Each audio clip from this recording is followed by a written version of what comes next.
Justice, may sinabi sa discussion noon ng mga senador sa plenary nung inisyu ang dismissal order kay Senator Villanueva. Nagdebate sila eh. Ang sinasabi sa ilalim ng Ombudsman Act, hindi rin daw po sakop ng Office of the Ombudsman ang mga mambabatas at yung mga impeachable officials. Hindi yun kasama sa poder ninyo para disiplinahin. Kasi meron daw silang inherent sa kanila yung pagdisiplina sa sarili nilang miyembro. Tama po ba yun? Tumpak na tumpak.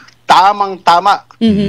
Kasi nakalagay yan sa Constitution yung mga impeachable officers. Opo. Wala kaming karapatan magdesisyon sa administratibo na kaso ng isang congressman o senador.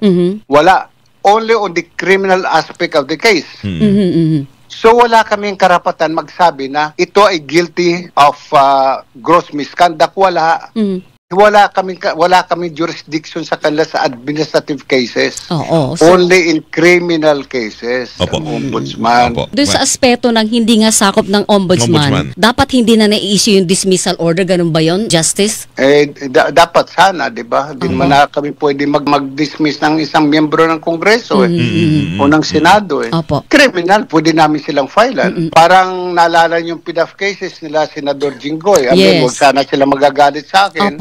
Criminal case lang final. Wala namang final na administrative case. Dinismiss sila from the service. Wala